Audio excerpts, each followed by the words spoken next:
Hello everyone, welcome to my YouTube channel easy learning. तो आज हम स्टार्ट करने जा रहे हैं क्लास 10th का चैप्टर 15 प्रोबेबिलिटी। उसकी एक्सरसाइज 15.1 का फर्स्ट क्वेश्चन क्या है, कंप्लीट द फॉलोइंग स्टेटमेंट्स। तो देखिए सबसे पहले क्या है, probability of an event E plus probability of an event not E is equal to 1। जो प्रोबेबिलिटी इवेंट ई और नॉट ई की है वो हमेशा किसके इक्वल होती है, 1 के। The probability of an event that can not happen is, जो इवेंट नहीं होना होता है उसकी प्रोबेबिलिटी हमेशा क्या होती है, 0। और जो इवेंट है उसे such as event is called uncertain event, और इस इवेंट को क्या है, अनसर्टेन इवेंट बोला जाता है।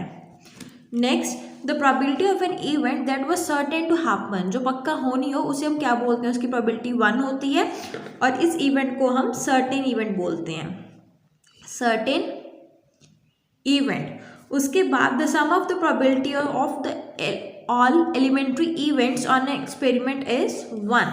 सारे एक्सपेरिमेंट्स जो प्रोबेबिलिटी है उन सबका जो सम है वो हमेशा किसके इक्वल होगा, 1 के होगा।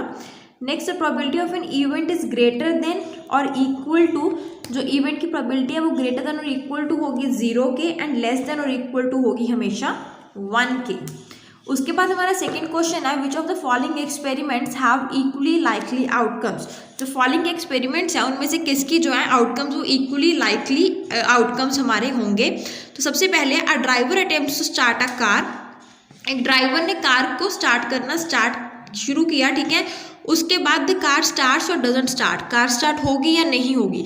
अभी देखिए सिर्फ कार के स्टार्ट होने या ना होने पर डिपेंड नहीं करता, ये डिपेंड वेदर कंडीशंस पे भी करता है ना, कि वेदर कंडीशन ठीक है या नहीं है। उसके बाद कार के इंजन में कोई प्रॉब्लम तो नहीं है, तो इसका मतलब ये क्या है, इक्वली लाइकली इवेंट नहीं है। उसके बाद a player attempt to shoot a basketball shoot करने का उसने सोचा, तो वो शूट कर पाएगा या फिर नहीं कर पाएगा, तो ये भी इक्वली लाइकली इवेंट नहीं होगा, क्योंकि ये जो स्पोर्ट्समैन है उसकी एबिलिटी पे डिपेंड करता है। Next, a trial is made to answer a true और false question, the answer is right और रॉन्ग। अभी आंसर करना है, या फिर वो आंसर ठीक होगा या फिर वो आंसर गलत होगा, तो इसमें कोई दो राय नहीं है। अगर उसने ट्रू फिल किया, आंसर सही भी हो सकता है गलत भी हो सकता है, तो ये क्या है, इज इक्वली लाइकली इवेंट है। उसके बाद बेबी का जन्म हुआ, वो लड़का है या लड़की, ये भी क्या है, इक्वली लाइकली इवेंट है, क्योंकि दोनों के अलावा और कोई ऑप्शन हमारे पास होता ही नहीं है। उसके बाद चलिए मूव करते हैं क्वेश्चन नंबर 3 पे।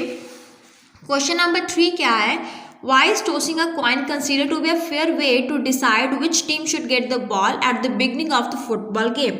कोई भी अगर हमने फुटबॉल गेम स्टार्ट करनी है तो टॉस कॉइन के साथ ही क्यों किया जाता है, उसे फेयर वे क्यों माना जाता है, क्योंकि जो कॉइन है उसके सिर्फ पॉसिबल 2 आउटकम्स हैं, या फिर हेड्स आएगा या फिर टेल आएगा, ठीक है। ये इक्वली लाइकली इवेंट्स हैं, इसलिए इन्हें क्या है, फेयर डिसीजन माना जाता है। Next, fourth question, which of the following can not be the probability of an event.